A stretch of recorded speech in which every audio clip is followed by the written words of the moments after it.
This is one of the simplest ways to make money with a small amount of investment. I've been doing this close to 10 years now, and more importantly, I still do this till this day. Just recently, I posted how I brought a new Etsy shop from $0 to $18,000 in sales. Also a Shopify store that did over $60,000 in sales within 60 days. I've been able to buy my dream cars with this, buy a dream home, retire my wife, and support my 2 kids. And I don't say that to boast or brag. I just want you to understand what's possible whenever you really stick to one thing. In this video, I'm going to showcase exactly how to get started and a big mistake that lots of sellers make when they first start selling online. And just recently, I also had a student who crossed over $100,000 last year while still keeping their full-time job. Meanwhile, I also had another student that did close to $200,000 in just 30 days. So if you put in the work and you stick to one thing this year, this might just work out for you. I can't guarantee it's going to work for you if you don't put in the work. But if you're ready, let's go ahead and launch. So as you can see right here, last month, $59,000 in sales. Just want to show you that real quick so you know I practice what I preach. So one of the main ways I'm able to do this is I start off by selling on marketplaces.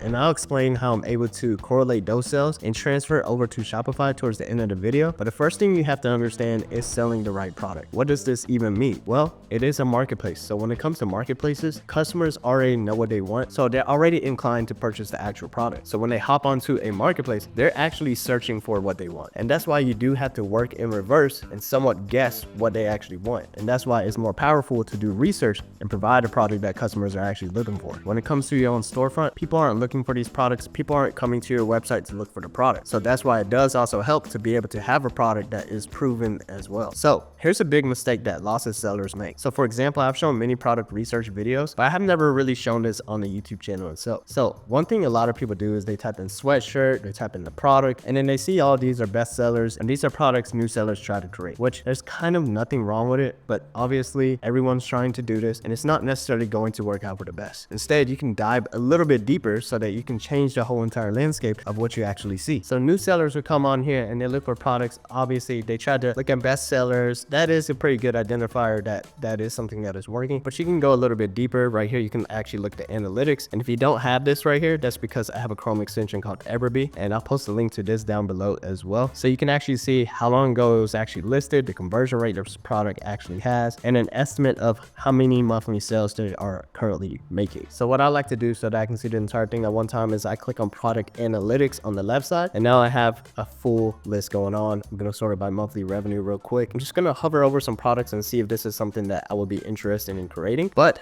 I'm not going to stop there. Lots of people, they just stop right there, and that's the product that they look into. So for example, Valentine heart sweatshirt, and this might be the product that they want to look into creating something similar. So this product right here, 346 carts, 5 bought in the past 24 hours. It's doing fairly decent. It probably did better last year because that's kind of a crazy conversion rate. I feel like that's probably carts from last year. 346 carts and only 5 people bought it. But regardless though, now we know Valentine's hearts is a thing, but we only looked at the broad search term of just sweatshirts. And most people will stop right here and say, hey, this is the winning product I want to focus on. Instead, you need to dive deeper. So what I'm going to do is take Valentine heart sweatshirt. I'm going to copy and paste that back on up here. And then now I have an idea of different types of Valentine heart sweatshirts that are also working. So just did product analytics once again, just to see if anything else is also popular. Right here, we have a Valentine sweatshirt. We have the hearts going on with the name up top. So that's not necessarily a print on demand product because product placement up here isn't necessarily going to be a thing when it comes to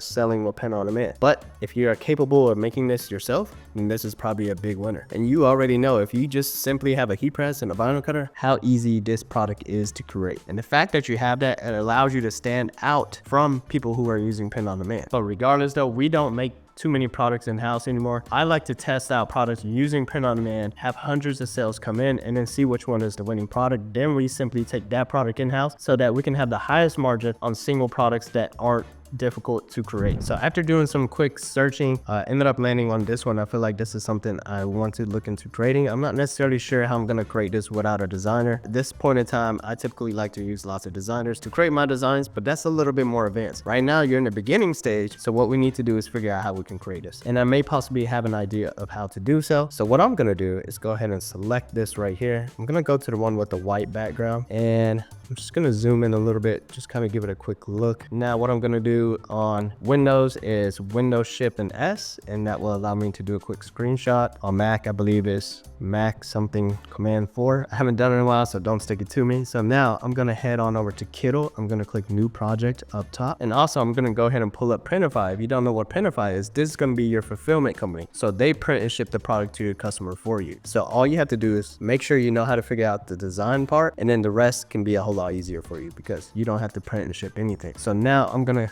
head on over here to my sweatshirt, and I'm gonna scroll down, click choose manually instead of having Printify choose it. A lot of times the price ranges a little too much when you have Printify chooses the print provider. So there's multiple print providers within Printify, and I typically like to choose one so that I know I'm using the same one every single time. So let me go ahead and use Monster Digital for this one. I'm gonna click start designing, and the reason why I wanted to go ahead and pull this up is because I need the print area size, which is right here, 4500 by 5100. So I'm gonna go ahead and type it in right here, 4500 5100, and it's at 300 DPI. I'm gonna go ahead and click create, and I'm gonna paste over what I just did a screenshot of, and now I'm hoping I know how to do this. So first and foremost, I'm gonna remove the background. That's a little bit of an interference, and what I'm gonna do is right click and click save as image gen style. Now we're gonna hop onto image generator, and now I have this save style saved, and I want to do some hand drawn Valentine style mugs and cappuccino drinks.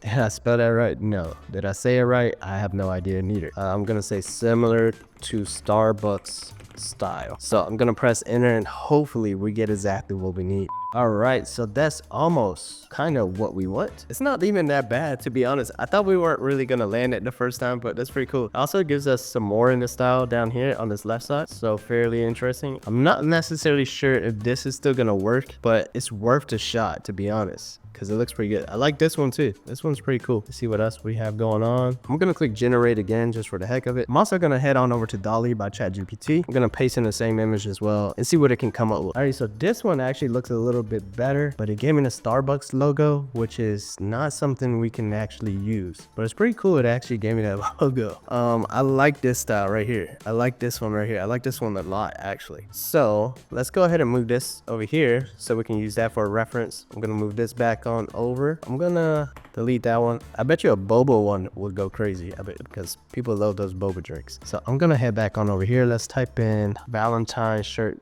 boba, and I just want to see what's going on over here. So let's go ahead and do some quick product analytics. So there's no real true data when it comes to that one, but we do know the other one is actually somewhat proven. It's doing a decent amount of sales, and it's starting to make its traction, although it's not Valentine's Day just yet. So this is kind of something that is a little bit tricky. You don't want to get too creative when it comes to something like this, because then you probably won't see any true traction. But let's go ahead and see what ChatGPT have came up with while we were gone.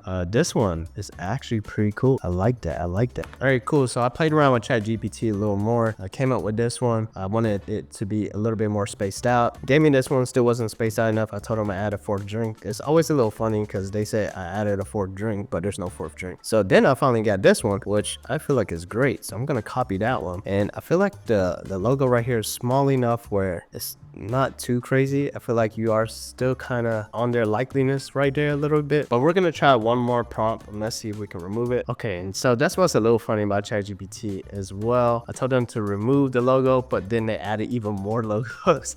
So that's not gonna work for us at all. But what I can still do is try to remove it. I'm just gonna copy this. And the reason why you still need Kittle is because you need to actually vectorize it, and you need it to be in the proper size for the actual print itself. So boom, paste this on over, and I want to remove the background, so I'm going to click remove background right here. Great. So now that I'm on here, what I'm going to do is click on Kittle Copilot. I'm going to click erase and fill. I'm going to just kind of select this area where this logo is, and boom, it's gone. All right, so now I'm going to exit eraser mode. Let's vectorize this image to see how this looks. So I'm going to raise the colors because there's a handful of colors going on, and I really don't want to miss out on too much. Cool, now I have this nice little Valentine set right here. This heart is a little messed up, so I'm actually going to come back, rasterize it, revectorize it. Actually, I don't want to do that. I want to go back a step. I don't like vectorizing things, rasterizing it, vectoring it again, rasterizing it, because I feel like you lose quality doing it that way. So instead, I just like to go back a step, erase what I didn't like, and then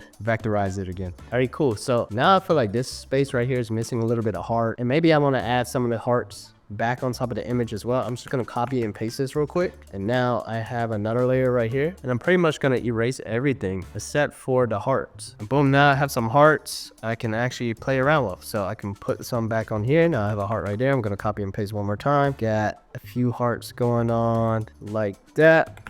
Just copy and paste it one more time, and we have some more hearts going on right there. Perfect. All right, so now what I'm going to do is select all of it and pretty much drag it closer to the top, probably enlarge it a little more. I'm going to head on over to my layers section right here. I'm going to remove the background, and since this right here isn't exactly on our artboard, it's not going to download when we export this. I'm going to go ahead and name this as Valentine's Drinks.